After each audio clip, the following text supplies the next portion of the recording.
꾼의 시선으로 경제를 보는 프리미엄 경제 토크쇼 경제전쟁 꾼의 곽수정입니다. 취임 1주년을 넘긴 윤석열 대통령의 외교 행보가 지금 가파르게 이어지고 있습니다. 오늘이죠. 19일부터 21일까지 일본 히로시마에서 열리는 G7 정상회의에 확대회의에 참석도 하시고요. 이어서 한미일 정상회담도 가질 예정입니다. 이 G7 정상회의 종료 후에는 한국에서 독일 총리 그리고 유럽연합 EU 이사회 상임의장과도 만날 예정입니다. 이 숨가쁘게 진짜 이어지고 있는 것 같습니다. 아무래도 가장 큰 변화는 대일 외교 아니겠습니까? 이 대일 외교겠죠. 셔틀 외교 복원으로 한일 경제 협력도 재개되고 있습니다. 이 같은 변화가 한국 경제에 미칠 영향, 과연 어떤 부분들이 있을까요?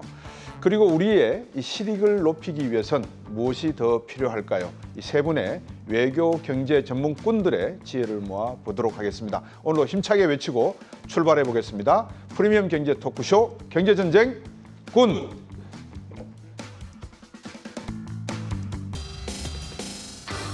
페이스에서 한 번, 바디에서 또 한 번, 볼을 두 번 로딩해 멀리 정확히 쏜다. 메이저 챔피언들의 선택. 스릭슨 GX 마크 2. 한일 셔틀 외교가 복원되기까지는 12년의 세월이 필요했지만 양국 정상이 오가는 데는 채 2달이 걸리지 않았다. 지난 9일 윤석열 대통령이 국무회의에서 했던 말입니다. 이제 취임 1주년을 넘긴 현 정부가 최근 가장 힘쓰고 있는 것이 바로 이 외교 행보가 아닐까 싶습니다. 오늘 그래서 이 세 분 경제꾼들을 모시고 한 4가지 주제를 가지고 말씀을 드릴까 합니다. 첫 번째는 윤석열 정부의 외교 행보와 정책 평가를 한번 짚어보고, 두 번째는 한일 경제 협력 윈윈할 수 있는 키워드가 무엇인가를 살펴보고, 그리고 세 번째는 한일 경제 협력의 핵심 가치, 특히 산업 부분에서 반도체가 있는데 이 부분은 어떤 내용을 담을 수 있을까? 그리고 마지막으로 이 한일 신경제 협력에 대해서 세 분 꾼들과 말씀을 나눠보겠습니다. 그러나 먼저 최근 숨가쁘게 이루어지고 있는 이 한미일 외교를 놓고 이 전반적인 외교 행보 정책에 대한 총평을 먼저 해야 될 것 같아서 우리 세 분 경제꾼들에게 현재 한일 정상회담, 한미 정상회담, 그리고 한미일 정상회담, G7 회담 속에서 비춰지고 있는 우리의 외교 전략 어떤 내용인지 총평을 부탁드려보겠습니다. 먼저 신각수 대사님부터 말씀 주시겠습니다. 네, 반갑습니다. 우선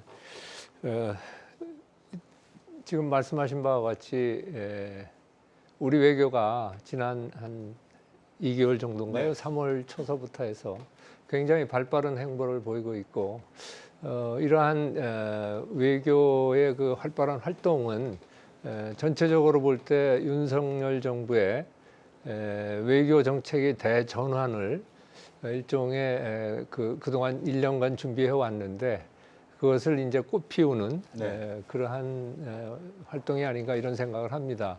왜 이런 말씀을 드리냐면 전 정부 5년 동안 우리 외교는 북한 핵 문제로 인해서 하여튼 한반도와 중국 위주의 외교 정책을 펼쳐왔습니다만 이번 윤 정부의 외교 정책의 기축은 한미 동맹과 한일 관계의 그 복원, 여기에 초점이 맞춰진 것 같습니다. 그런 차원에서 한일 관계가 가장 어려운 요인을 제공했던 강제동원 문제에 관해서 윤 대통령이 결단을 통해서 제3자 변제라는 해법으로 3월 6일 이제 시작을 했고 3월 16, 17 동경을 방문을 했고요. 그러한 윤 대통령의 그 적극적인 이니셔티브에 이제 호응을 하면서 기시다 총리가 5월 7, 8일 서울을 방문함으로 해서 사실 한일 관계가 지난 10여 년 동안 관계가 나빠서 일종의 잃어버린 10년이었습니다. 그 잃어버린 10년을 2개월에 이 관계 개선을 위한 기초 토대를 만들고 정상화를 위한 궤도에 진입했다라고 이렇게 할 수 있을 정도로 지금 한일 관계가 발빠르게 이제 앞으로 나아가고 있고 또 지난 4월에 미국 방문을 통해서 한미동맹 70주년에 걸맞은 네. 한미동맹의 강화가 이루어졌고 이 두 가지 요소가 합쳐서 또 한미일 협력 체제도 이제 본격 가동되기 시작했습니다. 네. 그래서 이번 주말에 열리는 G7 정상회담 참석을 통해서 이러한 한미동맹 강화, 한일 관계 정상화, 한미일 협력 체제 본격화의 그 세 가지 분야에 있어서의 그 또 다른 진전을 볼 수 있으리라 생각을 하고, 물론 이러한 진전 뒤에는 박진 장관이 얘기했듯이 절반의 출발이었기 때문에 절반을 채우는 작업이 또 과제로 남아 있습니다. 그리고 또 중국과의 관계도 우리가 신경을 써야 하는 그런 측면도 있고 해서 전체적으로 상당한 진전을 보이고 있지만 앞으로의 과제도 좀 있다는 점을 말씀드리겠습니다. 네, 우리 광노승 교수님 어떻게 보셨습니까? 일단은 저는 이렇게 생각합니다. 우선 경제안보 차원에서의 그동안의 어떤 모호한 전략적 모호성이라는 이상한 용어 써서 했던 그런 거를 벗어나서 전략적, 저는 이름을 붙여서 적극성 외교다라고 이제 붙일 수 있을 것 같고요. 특히 미중 패권 경쟁이 이제 두드러지고 우크라이나 침공으로 두드러진 이런 동맹 결속 진행되는 가운데서 더 이상 한국이 약한 고리가 아니다라는 것을 보여준 확실한 태도를 보여줬다는 데 의의가 있지 않은가. 특히 우리 이제 칩4라든지 아니면 아이팩이라고 해서 IPF 등과 같이 본다는 것이 이제 대표적인 사례라고 볼 수가 있는데요. 대일 외교 차원도 이런 이번에 이제 5월 7일, 3월 16일 그 두 차례에 걸친 외교 복원이 이루어지지 않았습니까? 바로 이제 이런 측면에서 대일 관계도 봐야 되지 않는가 하는 생각이 듭니다. 네, 김양평 연구원님. 네, 일단 이제 우리가 일본이랑 과거에 어떤 그런 응어리라든지 그런 부분이 많이 쌓여 있었는데 이게 영원히 갈 수는 없는 문제였거든요. 누군가는 언젠가는 이거를 해소를 해줘야 되는 문제였는데 이번에 좀 과감하고 정말 용기 있게 결단을 내려서 한 걸음 더 전진했다. 그 부분은 상당히 높게 평가할 부분이라고 보여집니다. 다만 이런 정치 행보에 있어서는 모든 사람을 만족시킬 수 없기 때문에 약간 이런 불만스러운 부분이 남아있는 그런 역사적인 문제에 대해서 조금 아쉬움이 남지 않나, 그 부분이 조금 걸리는 부분입니다. 세 분 말씀 듣고 보니까 일단 큰 발은 한 발짝 내디뎠다. 12년 동안에 닫혀있던 셔틀 외교도 2개월 만에 복원이 되는 걸 봐서는 누가 양보를 했건 상당히 진전이 있는 모습이지만 이것은 이제 큰 또 다른 하나의 도약을 위한 준비 과정에 있으니까 어떤 과정을 거쳐가는지를 우리가 한번 지켜봐야 되겠다, 이런 말씀을 주신 것 같은데, 결국은 12년 동안 이렇게 양국 관계가 냉각 관계라 그럴까요? 좀 이렇게 냉랭해지면서 어쨌든 우리도 어느 정도 손해를 봤을 거고, 손해라기보다도 문제점을 이해를 했을 거고, 일본도 역시 한국과 멀어지고 나니까 이런 문제점이 있구나. 예를 들어서 뭐 불화수소, 그다음에 포토 문제, 그다음에 불화 폴리아미노드, 이런 문제들을 갖다가 수출하지 않고 나니까 한국이 대체제를 개발하더라. 뭐 이런 작은 이야기에서부터 큰 이야기가 있을 것 같습니다. 신각수 대사님께서 보시기에 일본에서 어떤 좀 말은 못했지만 자기들이 문제를 안고 있다, 손해를 보고 있다는 걸 느꼈을까요? 네, 잘 아시다시피 지금 현재 우리가 살고 있는 2020년대는 복합 대전환의 시대입니다. 그래서 기후 위기, 또 디지털 전환, 팬데믹, 인구 절벽, 거기에 덧붙여서 미중 격돌, 그리고 북한의 핵 무장 완성, 그리고 우리의 그 경제적 번영과 평화의 주춧돌이었던 자유주의 민주주의, 자유주의 국제 질서의 기반 침하, 이런 것들이 합쳐서 여러 가지 복합 위기 상황이 벌어지고 있습니다. 그래서 그런 상황 속에서 사실 아시아에서 OECD 형국은 한국하고 일본 두 나라밖에 없습니다. 그 말은 무슨 말씀이냐면 한국과 일본은 가치를 공유하고 있습니다. 그리고 이러한 복합 위기를 대응해 나가는 데 있어서 서로 힘을 합하면 상당히 상호 이익이 되는, 즉 윈윈의 관계가 될 수 있는데 지난 10년간 관계가 악화되면서 그 기회를 상실한 기회비용을 상당히 지불했습니다. 그래서 한국이나 일본이나 이러한 관계 개선을 통해서 이거를 좀 서로 간에 포지티브 썸 게임, 시스템으로 이제 전환을 할 수 있고 거기에서 뭐 북한의 핵 위협에 대처한다거나 또는 동아시아의 중국의 부상에 따른 여러 가지 불안정 요인이 있지 않습니까? 거기에 공동으로 대처해 나가는 것이 굉장히 한국에도 도움이 되고 일본에도 도움이 되는, 그러니까 누가 더 도움이 되느냐 이런 걸 따질 것 없이 제가 보기에는 서로 도움이 돼서 결국은 동아시아의 평화와 번영을 위해서 한일 관계가 탄탄해지는 것이 도움이 된다, 이렇게 말씀드릴 수 있겠습니다. 우리 신각수 대사님이 말씀 좀 해주신 게 이제 큰 그림에서라면 산업연구원에 계시니까 또 저 신각수 대사님이 근무하실 때 대사관에 근무하셨다 그랬잖아요. 관점에서 볼 때 일본이 느끼는 또 우리가 느끼는 서로에 대한 어떤 애정, 올 때 또 필요하면 또 싸우기도 많이 싸우잖아요. 그렇죠. 어떤 점에서 그런 걸 느끼셨습니까? 지금 말씀하신 것처럼 사실 사이가 제일 좋으면서도 나쁜 관계가 이웃집 사람이거든요. 우리가 말을 할 때 이웃 사촌이란 말은 정말 멀리 떨어져 있는 혈연보다 옆에 있는 그 이웃이 더 낫다는 표현이고, 또 싸울 때도 옆집에 있기 때문에 치열하게 싸우는 그런 관계가 되지 않는가 보여집니다. 사실 한국과 일본도 그런 관계로 보시면 될 것 같고, 말씀하신 이제 제가 신 대사님이랑 일본에서 같이 대사관 근무한 시절이 2012년도였습니다. 그때만 해도 이제 2002년도 한일 월드컵 공동 개최 이후에 시노쿠보 거리에 정말 한국 식당도 많았었고요. 그리고 문화 교류도 엄청나게 활발하게 이루어지던 시절이었습니다. 그때는 이제 젊은이들이 서로 교류를 통해서 서로를 이해하고 정말 화해 분위기가 조성이 되었었는데, 갑자기 이제 정치적인 문제가 이 한일 관계를 활용하기 시작하면서 뭐 악용이죠.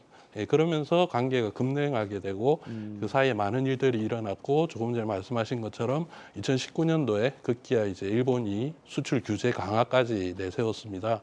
그러고 나서 생긴 문제가 뭐냐면 반도체 얘기가 나올 때 좀 더 자세히 말씀드리겠지만 일본과 한국의 반도체 그 협력, 글로벌 공급망 관계가 조금 힘들어졌다는 거죠. 근데 결론을 말씀드리면은 누가 더 피해를 받냐라고 했을 때 일본 기업들이 한국에 물품을 납품하지 못하는 사태가 벌어지면서 일본 기업이 오히려 조금 더 힘이 들었다라는 현재의 결과가 나오고 있습니다.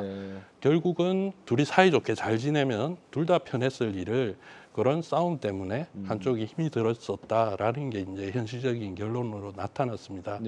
따라서 이번 협력 관계가 다시 복원이 되고 상호 사이가 좋아지게 된다면 서로 이런 협력 관계가 다시 일본에서의 기업들 그리고 한국 기업들이 상호 발전하는데 도움이 되지 않을까, 그렇게 생각합니다. 어쨌든 우리가 뭐 상식적으로 생각을 해도 한국과 일본 관계의 기술적 격차가 어느 정도 존재한다 하더라도 한국도 기술 수준이 높아져 가는 상황에서 일본이 필요한 부분을 우리가 공급해 줄 수 있는 부분이 분명히 존재하기 때문에 양국 간의 다툼보다는 화해가 더 나은 발전으로 갈 수 있다라는 점에 대해서는 많은 분들이 공감하실 수 있을 것 같습니다. 교수님, 이번 주말에 한미일 정상회담 G7에서 이루어지게 돼 있지 않습니까? 자, 이 미국의 이해관계, 그러니까 미국이 한일 관계가 돈독해졌을 경우에 한국과 일본의 관계 정상화를 통해서 미국이 얻을 수 있는 부분도 분명히 있을 거라고 보여집니다. 그거를 우리가 안다면 우리의 전략적 포지셔닝이 이 점에서도 어느 정도 드러나야 될 거라고 보여지거든요. 교수님 보시기에 한미일 정상회담에서 우리가 조금 더 이야기하고 얻어내야 될 내용들이 있다면 무엇일까요? 일단은 제가 이제 한미일 관계에서 이번 G7도 사실은 우리 멤버가 아닌데 일본이 의장국이라서 초청받아서 가는 거죠. 그 기화로 이제 한미일 정상회담을 할 텐데, 보면 공통적인 사항은 3국이 동아시아 안보 차원에서의 프론티어 국가로 이제 일본이 맡고 있다가 한국은 북핵 위기를 맡고 있으니까 공통으로 3국이 건 게 북핵하고 미사일 문제란 말이죠. 그렇다면 어떤 북핵이나 미사일에 관한 정보 공유를 어떻게 실효성 있게 하느냐 하는 그 문제가 토론이 될 것 같고요. 그다음에 이제 사실은 한일 관계 복원을 가장 원했던 나라가 미국입니다.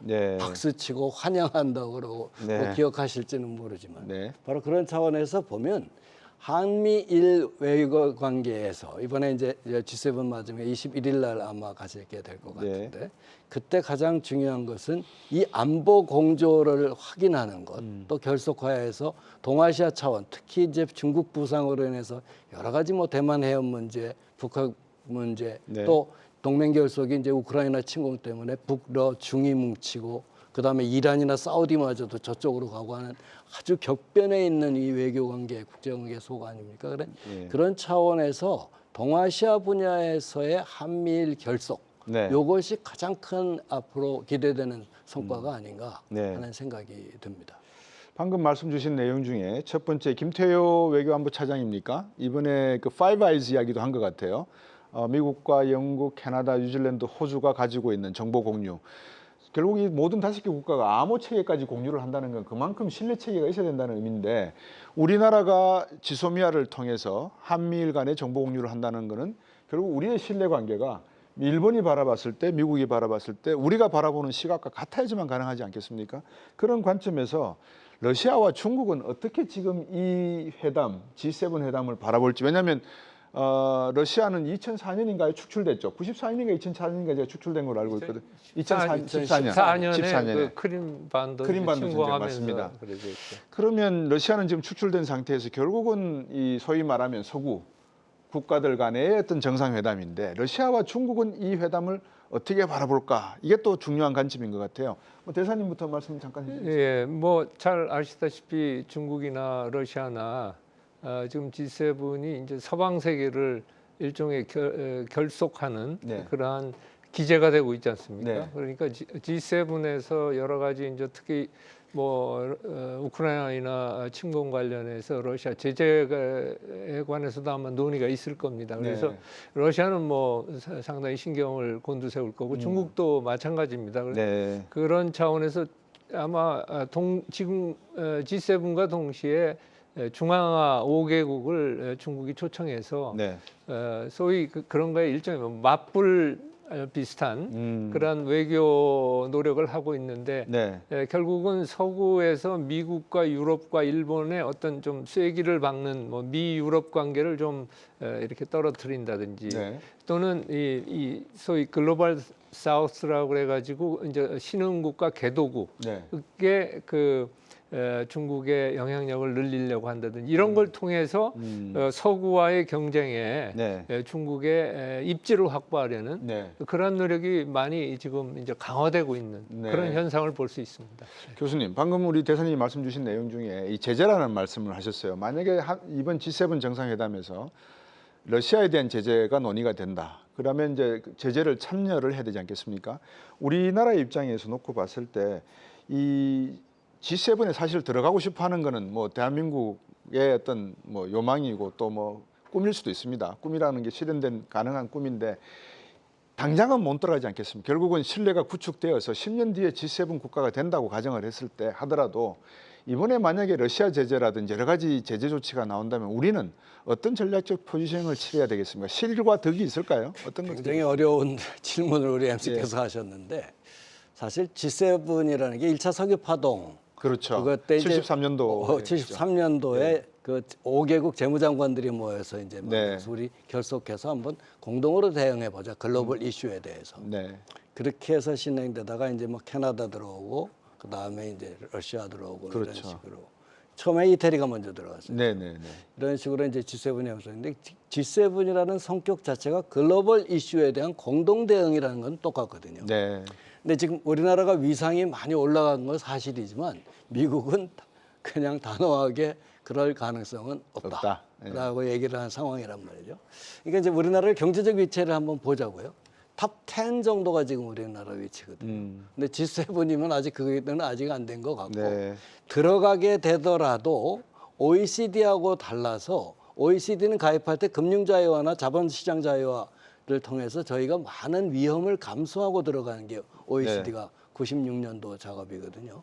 G7은 그렇게 상관은 없지만 글로벌 리더로서의 책임은 분명히 해야 된다는 건 사실이란 말이죠. 그러니까 이제 우리가 지금처럼 지금 러시아에 대해서도 침공했지만 우크라이나에 대해서 무기 지원은 못하겠다.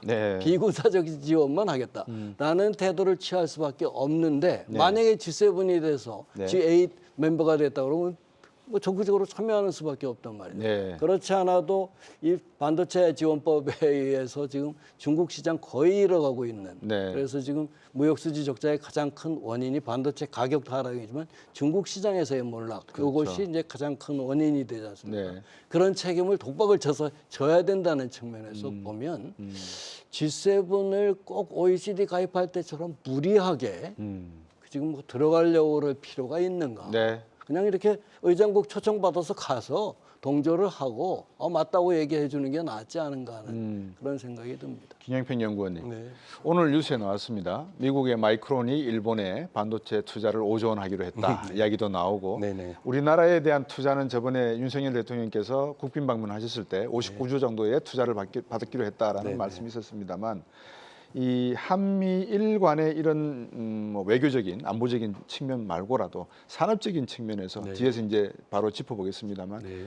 우리가 한미일 정상회담 속에서 조금 더 미국에게 요구를 할 수 있는 부분이 있다면 어떤 부분을 산업적 측면에서 생태계 개선 차원에서 필요할까요? 지금 당장 이제 반도체를 말씀하셨는데 반도체 같은 경우는 오랜 시간에 걸쳐서 글로벌 공급망이 형성이 됐고요. 네. 그러면서 이제 앞서 말씀드린 일본은 반도체 제조업보다는 소재 장비 부분에 경쟁력을 가지게 되었고 우리나라는 제조업에 경쟁력을 그렇죠. 가지게 되었습니다. 그러다 보니 이제 제조 거점이 우리나라 그리고 대만 이쪽으로 옮겨오게 됐는데 네. 최근 흐름을 보면 미국에서 다시 그 제조업 자체를 네. 미국으로 옮기려고 하고 있으며 뭐 삼성전자나 TSMC의 미국 투자를 네. 지금 해라고 강요를 했지 않습니까? 네. 그러면서 이제 조건으로 내건 게 보조금을 지급할 테니 네. 와서 공장을 지어달라라고 이제 어떻게 보면 미국 정부가 우리 기업한테 요청을 한 거죠. 그런데 얼마 전에 3월 말에 나온 발표로서는 보조금을 지급받기 위해서는 기업의 정보를 다 제공을 해야 되고 네. 뭐 기타 등등의 조건들이 붙어왔어요. 그 조건 자체가 우리 기업으로서는 또 기업의 기밀에 해당되는 네. 부분이라서 쉽게 노출시킬 수 없는 그런 부분들이 되는 것이죠. 그러니까 결국 미국은 상호 협력을 통해서 미국의 경쟁력을 강화시키고자 하면서도 우리에게 무리한 요구를 했다라는 게 지금 사실이고요. 네. 그 부분에 있어서 이번 이제 회담을 통해서 자 실제적으로 우리가 협력을 할 때 그렇게 무리하게 한쪽 일방적으로 희생을 하는 그런 협력이 아니고 같이 갈 수 있는 방법을 찾아보자라는 네. 얘기가 좀 더 진행이 되었으면 합니다. 예. 네. 대사님, 이렇게 보여집니다. 20세기 동안 2차 세계대전 이후에 미국이 이 공급 가치 사슬을 전 세계적으로 다 뿌려놓고 구축을 해온 것은 사실인 것 같습니다.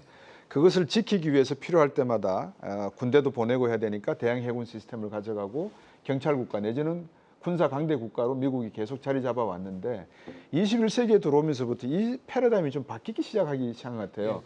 그래서 한일 간에도 과거에 지금 10년이면 세월이 엄청나게 변했는데 뭐 빛의 속도로 변하는 시기 아닙니까? 그러면 이렇게 변한 산업 생태계, 경제 생태계, 글로벌 질서 생태계 속에서 한일 관계가 미국이 새로이 놓으려고 하는 글로벌 질서 패러다임에 어떤 식으로 협력을 해야 되느냐, 여기에 키는 뭐냐, 이거 한번 여쭙고 싶습니다. 예, 그 답변 드리기 전에 아까 예. 그 G8 G7 확대 문제 가능하느냐? 우리 예. 곽 교수님이 박문순 좋은 교수님 말씀하신. 말씀해 주셨는데 저도 비슷한 의견입니다만 어쨌든 제가 보기에는 이러한 이 국제 질서의 이 거버넌스 시스템이 바뀔 때는 거기에 반드시 들어가야지 됩니다. 그러니까 말씀하신 대로 우리가 그 G8이 됐든 G10이 됐든 네. G7이 확대될 때 그때는 들어가야지 됩니다. 그런데 다만 거기에는 상당한 이 우리가 G7에서 확대된 G7의 회원으로서 활동할 수 있는 그런 능력들을 네. 많이 갖추지 않으면 그렇죠. 오히려 우리가 OECD 가입을 할 때 상당히 그게 경제적인 부담으로 돌아왔었거든요. 네. 그러니까 그런 차원에서 앞으로 G7 확대에 대비한 준비, 국내적인 준비를 굉장히 많이 해야지 됩니다. 지금 기여 측면에서 봤을 때 과연 네. 우리가 경제력은 G10에 들어가지만 네. 기여 수준에서 볼 때 G10인지는 전 사실 의문이 들고요. 네. 상당히 그 내부적인 역량을 구비하는 네. 이 문제에 좀 더 많은 신경을 써야 할 것 같습니다. 네. 그리고 이제 아까 질문하신 이제 이 국제 경제 체제가 변화하는 그 가장 큰 동인은 네. 제가 보기에는 미국의 상대적인 국력의 저하 현상입니다. 네. 중국이 부상하면서 미중 간의 격차가 예. 2010년에 중국이 일본을 제치고 2위가 됐을 때부터 지금 한 13년 지났습니다만은 지금 중국의 GDP가 일본 GDP 한 2.5배 가량 되고요. 네. 미국의 한 75%까지 지금 예. 올라왔습니다. 끝까지 예. 올라와 예. 있습니다. 예. 그런 거에 이제 미국이 이제 신경을 쓰지 않을 수 없는 것은 왜 네. 그러냐면 네. 이 GDP 격차가 줄어들고 이제 추월을 당하는데 그 근간이 이제 흔들리는 거죠. 뭐냐면 경제력이 이제 상대적으로 약화되면 군사력도 상대로 약화되고 그러면 지금까지 미국이 냉전 시대, 탈냉전 시대 누려왔던 이 패권 국가로서의 지위가 흔들리는 거죠. 네. 그러면서 이 체제를 뒷받침해왔던 소위 세계화 네. 이것이 제동이 걸리는 거죠. 그러면서 어떤 면에서 보면 지금 미국의 정책이라는 것은 네. 무역 정책은 거의 사라졌어요. 예. 예, 그러고선 산업 정책이 굉장히 그렇죠. 대체를 해서 그게 이제 지배를 하고 그러다 보니까 사실은 그동안에 자유무역 룰에 어긋나는 것들이 많잖아요. 네. 그러니까 보호무역주의라든지 미국 우선, 자국 우선주의 이런 것들이 이제 많이 나오게 되고 그러한 맥락 속에서 한일과 경제관계도 아마 상당한 변화를 겪게 될 것이고요. 네. 저는 그렇게 생각합니다. 한일 관계가 개선이 되면 서로 상호 신뢰가 어느 정도 전제가 된다면 네. 이러한 한국이나 일본이나 자유무역으로 번영해오고 앞으로도 번영해갈 국가거든요. 네. 그러니까 그런 차원에서 미국이나 중국의 자유무역주의 궤도를 일탈하는 거에 관해서 우리가 같이 힘을 합해서 자유무역 체제로 자꾸 끌어들이는 네. 그러한 노력을 할 수 있지 않을까 그런 생각을 해봅니다. 결국 20세기 질서의 속에서 자유무역, 그다음에 시장경제 체제가 사회주의 계획경제 체제를 이긴 것을 우리가 목도를 했고 이러한 시스템을 계속 유지해 가는 게 인류 전체의 공룡 번영에 이바지한다는 것이 확실시된다면 지금 새롭게 미국의 GDP가 과거에 한 55% 수준에서 25% 수준으로 좀 떨어지고 있는 것을 중국이 메우고 있기 때문에 자칫해서 중국이 전 세계 패권 국가로 등장할 가능성이 있지 않느냐 이거를 많은 분들이 이제 논의를 하고 계시는데 김양평 연구원님 어떻습니까? 미국이 많은 것을 사실은 잃었습니다. 예를 들면 화웨이를 통해서 통신 장비 부분에서도 미국의 경쟁력을 잃었고요. 그다음에 로봇 기술 부분에서도 중국이 많이 떠올라 있고 그다음에 바이오 기술 등등 해서 모든 것들이 경제 규모나 어떤 경제 범위 측면에서 미국의 특미까지 추적을 해왔는데 딱 하나 보니까는 이게 가능성이 있겠더라. 그게 뭐니까 반도체란 말입니다. 네. 그래서 인텔이라든지 뭐 엔비디아 같은 반도체 기업에서는 요거만큼은 우리가 뺏기지 말자. 그래서 칩스 법안, IRA 법안 등등을 만들었는데 자 그러면 일본 입장에서 한국과 협력을 하면 미국이 의도하고 있는 것을 좀 더 지켜주면서 우리는 오히려 미국에게 우리가 이거를 일본과 같이 협력해서 지키는 와중에 우리에게 이것은 줘야 되지 않느냐라고 요구할 수 있지 않겠습니까? 네, 어떻게 보십니까? 가능하다고 봅니다. 예. 지금 말씀하신 것처럼 중국과 미국의 그런 분쟁이 여러 가지 방면에서 나오고 있고 조금 전에 네. 말씀하신 것 중에서 하나 빠진 게 또 AI 부분입니다. 그렇죠. 예, AI 부분도 중국의 기술이 상당히 발달이 되어서 세계 최고라는 미국과 비슷한 수준으로 얘기가 되고 있습니다. 네. 근데 여기에서 이제 말씀하신 산업들 중에서 공통적으로 들어가는 이 부품이 있는데 그게 바로 이제 반도체인 거죠. 예. 그 반도체가 없이는 그러한 산업들이 통신이라든지 AI라든지 뭐 자율주행 자동차 등이 발달할 수 없는데 네. 그 반도체 기술을 가지고 있는 나라가 또 미국이에요. 네. 그러다 보니까 중국의 저러한 이제 성장을 제재할 수 있는 방안, 그 미국으로서는 그 키가 이제 반도체가 된 것이고 앞서 말씀드린 것처럼 그 반도체 공급망이 글로벌적으로 형성이 되어 있는데 네. 미국은 다시 그걸 거둬들여서 미국으로 가져가려고 하는 것이죠. 네. 미국의 의도는 분명한 것입니다. 중국과 미국의 패권 전쟁에서 네. 반도체를 지킴으로써 중국의 성장을 억제하겠다라는 네. 게 분명히 나와 있는 상황인 거죠. 네. 그리고 앞서 말씀드린 것처럼 우리나라는 반도체 제조업이 강하고 일본은 소재와 장비가 강합니다. 네. 다시 말해서 일본과 한국이 힘을 합치면은 이 지역 내에서의 반도체 제조는 확실하게 튼튼하게 지켜진다는 것이죠. 네. 그러면서 기술 유출이라든지 그리고 중국에 대한 부분을 우리가 철저하게 방어하겠다, 막겠다. 굳이 공장을 미국으로 옮기지 않더라도 이 지역 내에서 제조가 충분히 강화가 될 수 있기 때문에 네. 미국은 그것만 믿어도 된다라는 게 이제 우리가 주장할 수 있는 부분이고, 그렇게 해서 일본과 한국이 협력을 해서 반도체 산업을 이 지역에서 정말 튼튼하게 강화를 한다면 앞서 말씀하신 것처럼 미국이 원하는 거, 반도체 기술이 중국에 넘어가지 않고 자기들과의 동맹 국가에서 튼튼하게 지켜지는 게 되지 않습니까? 네. 그런 식의 이제 한미일 협력이 충분히 가능하다고 저는 생각합니다. 네. 뭐 여러 분야가 많이 있겠지만 전병서 박사의 말에 빌리자면 이 중국의 아킬레스건을 잡았다. 그게 바로 반도체다. 이렇게 네네. 표현을 하시더라고요. 네. 광노선 교수님, 이 반도체뿐만 아니라 지금 뭐 우리 저 시찰단이 곧 파견될 건데 일본 방사능 누출 문제까지 결국 기후 환경 변화도 중요한 이 한일 간의 또 논의 주제가 아니겠습니까? 앞으로 한일 간의 이런 친환경 분야 협력 어떻게 끌고 가야 될지, 그래야지 결국은 이것도 하나의 중국에 대한 견제 정책인 것 같거든요. 이 부분은 어떻게 보십니까? 친환경이 이제 소위 말해서 글로벌 공공재라고 할 수 있는 게 그렇죠. 환경 분야거든요. 예. 근데 이제 공공재의 특성에서 잘 아시다시피 자기는 생산은 많이 하고 기여는 안 하려고 그러는 게, 따라서 네. 일국 국가 경제인 경우에는 나라가 정부가 나서는 것이고, 네. 글로벌 경제에서는 글로벌 공동체에서 나서줘야지 이게 해결이 되는 문제가 되는데, 그럼 누가 먼저 자기를 희생은, 혜택은 똑같이 보는데 누가 먼저 희생하려는 문제가 이제 바로 그 글로벌 문제 아닙니까? 네. 이거에 대한 대안으로 요새 나오고 있는 게 수소니 암모니아 같은 이런 문제들이 나오거든요. 네.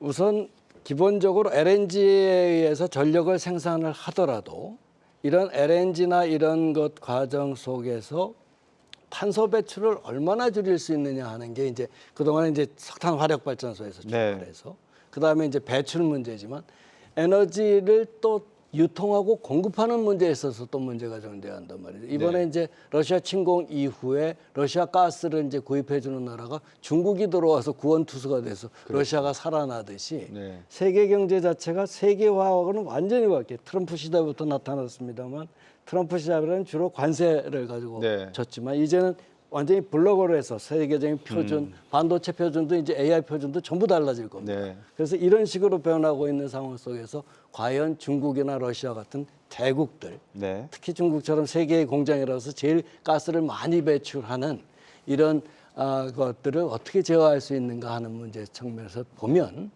우리가 수소 협력을 일본과의 협력에서 가장 많이 바람직한 분야는 바로 이제 수소 같은 소위 말해서 신재생 에너지 쪽, 이쪽이 앞으로 가능할 가능성이 제일 크지 않느냐.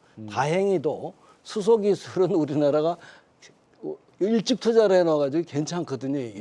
바로 이제 그런 측면에서 보면 이런 수소 분야 같은 분야는 앞으로 일본과 협력할 분야가 굉장히 많고, 이것이 세계의 도미넌트한 어떤 산업 조류가 됐을 때 이거는 세계 시장을 주름잡을 수 있는 그런 측면에서 굉장히 잠재력이 큰 분야가 아닌가 하는 생각이 듭니다. 이 중국 경제가 이렇게 앞서가는 데는 중국의 상인 정신 부분을 언급하는 전문가분들이 계십니다. 예를 들어서 10개의 쟁점 가운데 9개가 서로 부딪히더라도 한 개 분야에서 공통된 이해관계가 일치를 하고 여기서 돈벌이가 된다면 9개를 무시하고 이 한 개를 보고 같이 작업을 한다, 이런 이야기를 하는데, 지금 일본 같은 경우에 뭐 대사님 현지에서 2011년부터 13년까지 계셨지만 디지털화라는 측면에서 보면 우리보다 좀 뒤처진 측면이 없지 않아 있습니다.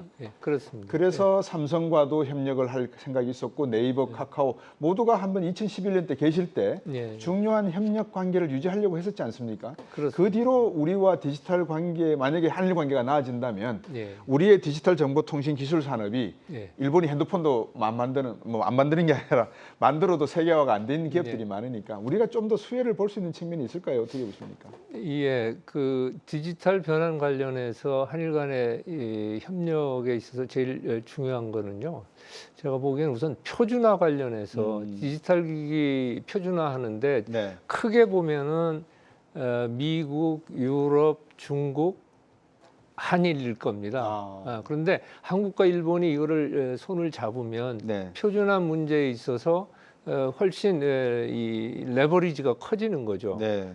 그런 측면이 있고 또 하나는 이게 이 디지털 전환에서 제일 중요한 게 소위 데이터 아닙니까? 네. 근데 데이터는 일본이 인구 1억 2,500만이고 네. 우리가 5천만이고 네. 그거 갖고는 합해도 지금 모자란 형편이거든요. 그러니까 동남아를 이렇게 해서 소위 이 데이터의 그 규모의 경제를 네. 한일 간의 협력을 통해서 그걸 할 수 있다면 결국 AI의 그 중요한 요소 가운데 하나가 네. 데이터입니다. 네. 중국이 센 이유가 바로 그 데이터에 있는데 그렇죠.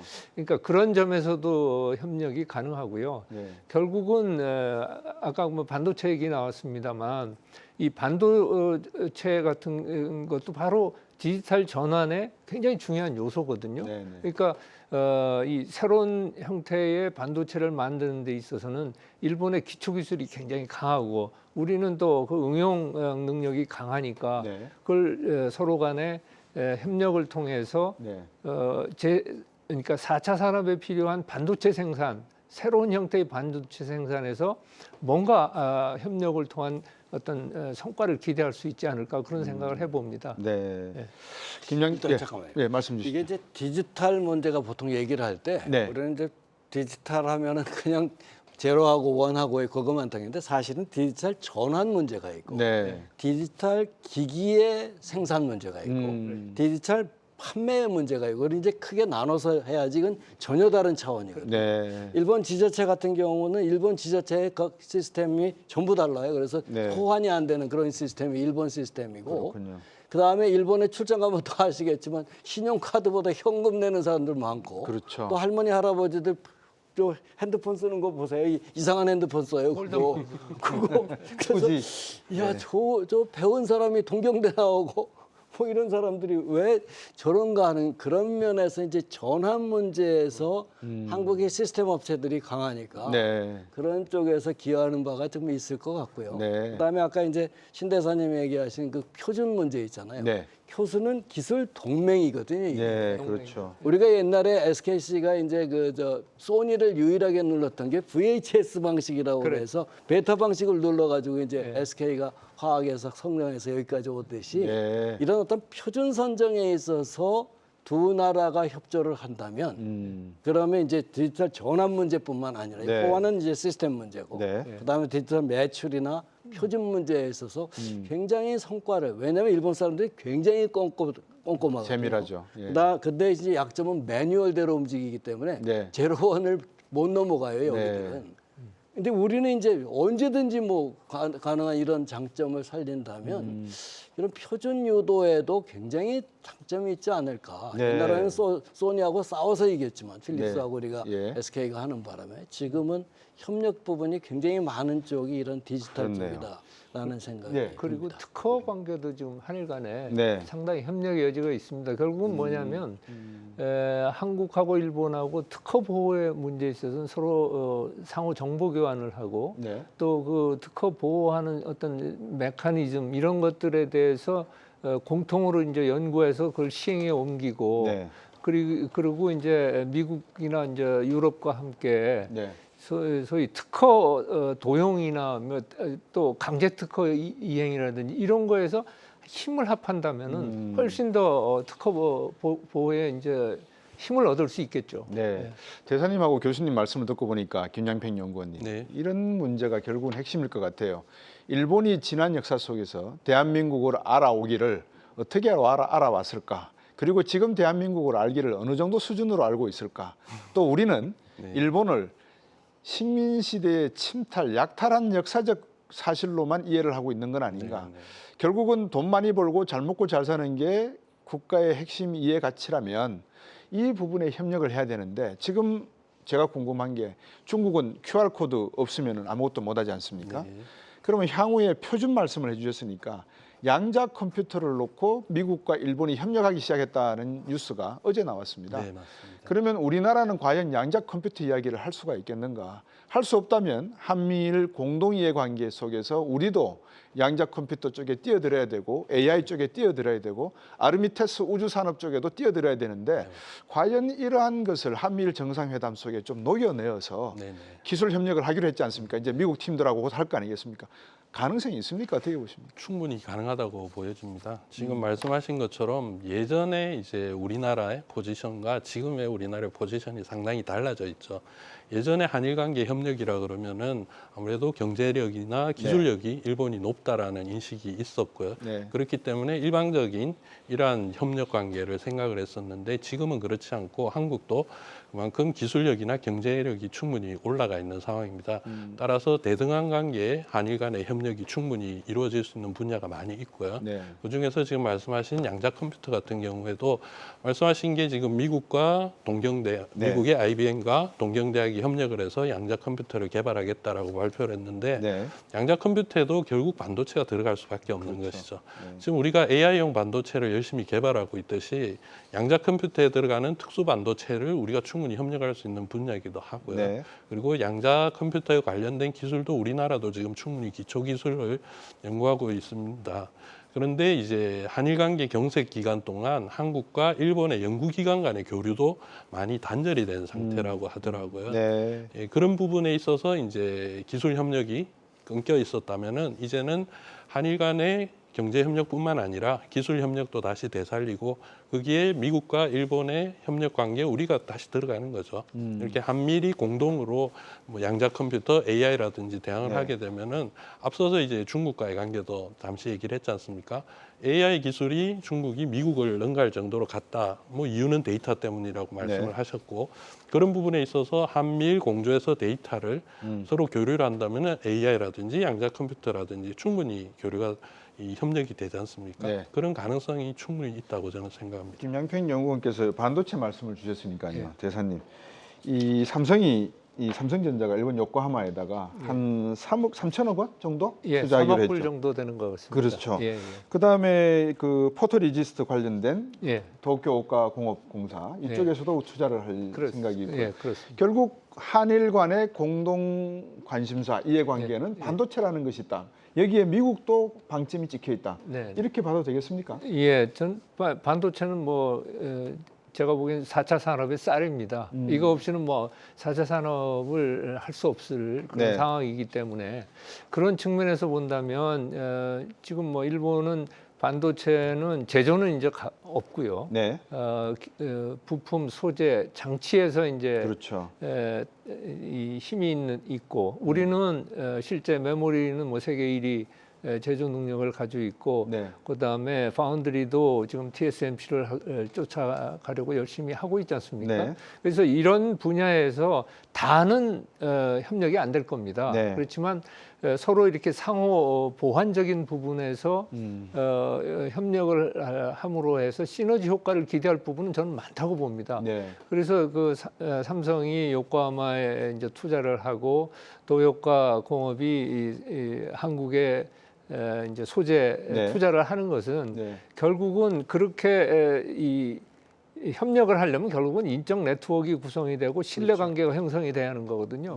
그러니까 그런 차원에서 저는 전반적인 한일 관계 개선이 그런 산업 분야에 미치는 영향이 저는 굉장히 크다고 생각합니다. 그래서 지난 10년간 한일 관계가 이제 굉장히 나빠지면서 인적 교류가 끊어졌고요.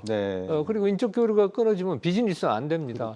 제가 대사 마지막 할 때 1,000억 불을 2회 넘었었습니다. 한일 무역이. 근데 지금 700억 불에서 800억 불 그 정도밖에 안 돼요. 일본이 한국에 투자한 게 그 당시에 44억 불 역대 최고였습니다. 지금 10억 불대 초반입니다. 그러니까 저는 이런 관계 개선이 구체적인 성과를 맺도록 하는데 결국은 민간 기업이 해야 합니다. 근데 그거를 정부가 어떻게 뒤에서 밀어주고 환경을 조성하느냐 네. 이게 이제 관건인데 그러한 여건이 이제 마련이 된 거죠. 네. 예. 황노순 교수님 보시기에 여건이 마련됐다라고 이제 긍정적인 평가를 주셨는데 어떻습니까? 이렇게 또 협력하다 보면 소부장업을 하고 있는 이 일본하고 우리가 또 개발해야 될 필요가 있는 부분 간에 또 마찰도 없지 않아 있지 않겠습니까? 어떻게 이게 이제 반도체를 보면 공급망이 굉장히 복잡한 게 반도체거든요. 그렇죠. 우선 소산 우리 이제 프래그먼트라고 하는 소산업 분야로 보더라도 소재 부품 장비를 해서 이제 공급하는 회사가 있고, 그다음에 이제 소재를 공급하는 네. 웨이퍼 공급하는 분야가 있고, 네. 요거를 설계를 하는 회사 ARM 같은 설계 회사가 있고요. 그다음에 요거를 기본적으로 제조하는 회사인데 제조도 시스템 반도체를 제조하는 이제 그 데가 있고, 그다음에 예, 메모리 메모리, 반도체를 하는 예. 데가 있고 이렇게 돼 있단 말이죠. 그다음에 요 다음 단계가 후공정이라고 하는 패키지 단계가 있어요. 일본이 강한 게 어디냐면 소재 장비하고, 네. 물론 이제 ASML이라고 이제 이 노광 장비에서 네덜란드 쪽에, 예. 뭐 압도적인 1위를 다 예. 차지하고 있지만 소재 장비는 일본, 제조는 한국. 네. 그다음에 패키징은 또 일본이 또 강해요. 네. 패키징이라는 게 반도체를 만들어서 갖다 그 기기에 맞게 끼우는 끼우는 작업이 거. 이게 예. 패키징 작업이거든요. 그렇다면 이 반도체의 제조 공정상의 모든 분야에서 우리가 얘기하는 비교 우위, 네. 우리가 보통 경제학에서 얘기하는 산업 내 무역에서의 비교 우위가 분명히 있다는 갈리네요. 얘기거든요. 예. 그런 측면에서 보면 선진국 사이의 무역이 많이 이루어진 60%가 산업 내 무역이니까 반도체 내에서도 이 일본과 한국은 산업 내 무역 차원이지 누가 어디에 처져 가지고 하고 누구는 열위에 있고 누구는 우위에 있고 이게 아니란 말이에요. 네. 그런 측면에서 보면 굉장히 네. 그러니까 패키징은 일본, 네. 그다음에 소재 장비 일본, 그다음에 제조를 하고 그것이 이제 메모리 반도체가 됐든 아니면 로직 칩 제작하는 네. 파운드리가 됐든 네. 이런 쪽에서 하면 예. 양국의 이득 자체가 극대화되면서 네. 무역에 의해서의 이득 자체가 실현되는 가능성이 충분히 있는 그런 상황이 아닌가라는 생각이 듭니다. 곽 교수님하고 대사님 말씀을 듣고 보는데 한 가지 궁금증이 생깁니다. 김양평 연구원님. 중국이 힛도리와 배터리의 원자재를 가지고 있습니다. 네, 맞습니다. 우리가 아무리 협력을 한다 하더라도 원자재를 끊어버리면 결국 한일 간의 이런 협력, 가치 사슬은 네. 붕괴될 수가 있고 끊어질 수가 있단 말입니다. 이 문제는 어떻게 해야 됩니까? 일단 말씀하신 것처럼 이 히토류는 중국이 상당히 많은 매장량이 있고 그걸 자원화해서 무기화한 적도 사실 있었습니다. 네. 예전에 일본과의 히토류 문제도 있었고 했는데 결국 이제 중국이 히토류를 끊을 수는 있지만 네. 그 다음에 발생하는 파급 효과에 대해서도 과연 중국이 네. 감당할 수 있느냐라는 것까지 봐야 되거든요. 그러니까 우리가 반도체 생산을 이렇게 협력을 해서 하는데 중국을 끼워주지 않으니 네. 이제 뿔이 난 거죠. 그렇죠. 네. 그래서 히토류를 막아버리면은 네. 어떻게 되냐면 예. 반도체가 생산이 안 되는 거예요. 예. 근데 지금 반도체를 세계에서 가장 많이 사용하고 있는 나라가 또 중국인 거죠. 네. 그러면 중국이 히토류를 막음으로 해서 제일 큰 피해가 돌아오는 건 결국 자기들한테 돌아와요. 예, 그런 부분을 감안을 했을 때 보면은 중국이 충분히 히토류를 무기화할 수 있고 제재를 할 수 있지만 한미일 간의 이런 협력 관계가 공고히 되어 있다면 네. 결국은 우리가 그러한 이제 충격도 우리한테는 작아질 수가 있고 네. 다시 중국에게 그 샥을 돌려줄 수 있기 때문에 뭐 그 부분은 오히려 중국도 우리랑 협력을 해야 되는 부분이지 네. 그걸 무기화해서 우리를 공격할 가능성은 조금 낮다. 예. 우리가 협력이 공고하다면 그렇게 보셔도 될 것 같습니다. 한일 간의 관계가 돈독해지면 질수록 오히려 중국이 시비를 걸었다가는 부메랑 효과라든지 그렇죠. 백파이어 효과가 강할 수가 있다. 네, 함부로 못할 맞습니다. 것이다. 단 한일 간의 관계가 약해지고 연결고리가 끊어지려 그러면 한일도 상당히 위험한 지경에 이를 수 있다는 말씀인 것 같습니다. 네. 오늘 세 분 경제꾼들의 말씀을 듣고 보니까 한일 관계가 참 소중하고 중요한 경제적 관점에서 일단 놓고 보면 우리가 지금 1인당 국민소득이 이 구매력 지수로는 이제 4만 불 근처에 와 있는데 이게 5만 불, 6만 불로 점프를 하려면 새로운 산업이 어쨌든 나와야 되지 않겠습니까? 그러려면 한일 간의 관계는 상당히 중요하다. 여기에 부딪히는 딜레마가 역사적인 과거 사례가 있다는 것인데 대사님 계시고 교수님 계시고 또 우리 산업연구원의 김양평 연구원님 계시니까 마지막으로 한 1분 30초씩 앞으로 한일 관계, 그다음에 한미일 관계에 있어서 우리가 이것만큼은 놓치지 말고 우리의 국가의 이해관계를 위해서 좀 협력하고 노력했으면 좋겠다는 점 있으면 말씀 주시죠. 네, 참 어렵게 꽉 막혔던 한일 관계가 이제는 긴 터널에서 빠져나와서 정상화를 향해서 지금 막 나아가고 있습니다. 그러니까 어떤 면에서 보면 네. 아까 여러 가지 지금 논의된 경제적인 효과를 얻기 위한 필요 조건은 충족이 됐지만 충분 조건은 아직 그 구비가 안 됐습니다. 그 충분 조건이라는 건 제가 보기에는 한일 간에 협력이 가능한 분야를 조기에 이제 성사를 시켜서 구체적인 성과를 얻는 게 중요하고, 그렇게 되면은 그동안 오랜 기간 관계가 나빠서 잃었던 신뢰 자산도 회복이 됩니다. 그리고 비즈니스라는 게 결국은 상대방을 신뢰할 때 비즈니스가 성립이 되고 거기에서 상호 이익도 창출이 되는 거거든요. 네. 그러니까 그런 차원에서 본다면 절대로 이제는 그 한일 관계를 시계를 거꾸로 돌리는 일은 서로 하지 않도록 과거사 문제도 이제 차분하게 잘 관리를 해가면서 네. 또 다른 축인 이 한일 협력의 축을 풀 스피드로 전 좀 가동을 했으면 좋겠습니다. 네. 강노승 교수님.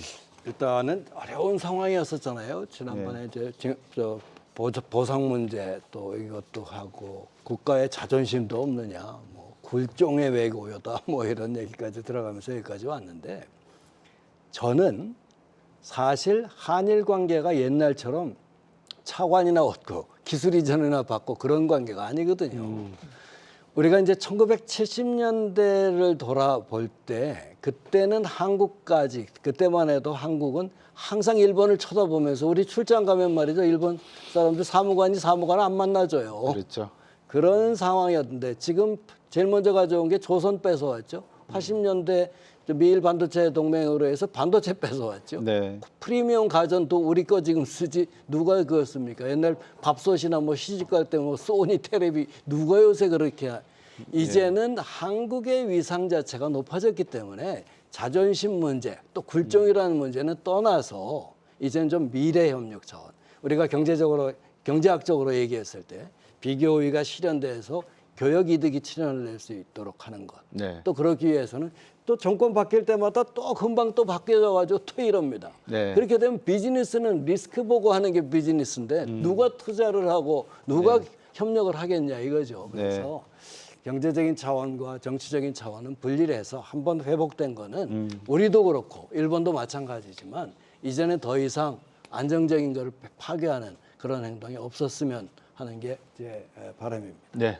김양평 연구원님. 네, 불과 이제 어제 그저께 얘기인데 서울에서 한일 경제인 회의가 있었습니다. 네. 이게 이제 55회인데 다시 말해서 지난 55년간 이런 이제 한국과 일본의 경제인들 간의 교류는 지속되었다는 것이고요. 네. 그리고 이번에 4년 만에 개최를 했다라는 얘기 때문에 뭐 경색되어 있기 때문에 교류가 없었나라고 말씀하시는데 그게 아니고 코로나 때문에 이제 오프라인 회의가 힘들어서 온라인 회의로 계속 진행이 되었습니다. 네. 이 말씀을 왜 드리냐면은 이러한 정치적인 문제의 흐름과 다르게 경제적인 그리고 우리 경제인들의 교류는 계속 이어져 있었다는 것이죠. 사실상 정치가 목표라는 것은 명분이 될 테고 경제가 목표라는 것은 실리가 될 것입니다. 실제적으로 앞서 말씀드린 것처럼 이웃사촌 간에는 명분도 필요하고 실리가 필요합니다. 네. 단지 이제 그게 지금 조금 어긋나 있다는 것은 우리가 다 아는 사실인데 여기에 대한 해결 방안, 그게 당장 눈에 보이지 않을 수도 있고요. 그리고 또 어떤 분은 그러한 해결은 미래 우리 자손들에게 넘겨야 된다라고 말씀을 하시는데 네. 그것보다는 지금 현재 우리 기성세대가 이런 정치에 한일 관계를 악용하지 말고 그리고 제대로 된 역사 교육을 통해서 젊은이들이 문화 교류나 이런 활발한 협력을 통해서 해결할 수 있는 그런 분위기를 만들어줘야 된다라고 생각을 합니다. 네. 자, 오늘도 귀한 말씀 나눠주신 이 세 분의 분께 진심으로 감사 말씀드립니다. 감사합니다. 네, 감사합니다. 이 국민을 상대로 해서 실험을 한다는 것은 지극히 위험한 일인 것 같습니다. 세 분께서 말씀 주신 이 신뢰관계라고 하는 것이 각국 관계에 얼마나 중요한 것인가는 정치 외교 분야에서 너무나 중요합니다. 그래서 맞다 틀리다보다는 다르다라는 관점에서 이 다른 점을 이해하려고 하는 노력이 있어야 되지 않겠는가. 우리는 제가 한자성어로 좀 표현을 하겠습니다. 성해무변, 성장할 때는 그 성장이라고 하는 바다에는 변이 없어야 한다. 다시 말하면 그 어떤 적과도 우리에게 필요하다면 우리는 그 모서리 나는 부분을 극복하고 넘어가야 된다. 한일 간의 협력 관계가 좀 더 색다른 의미로 21세기에는 급진전되기를 바라면서 오늘 방송 여기서 마치고 저희는 다음 주 금요일 오후 5시에 다시 돌아오겠습니다. 지금까지 시청해 주신 여러분 고맙습니다.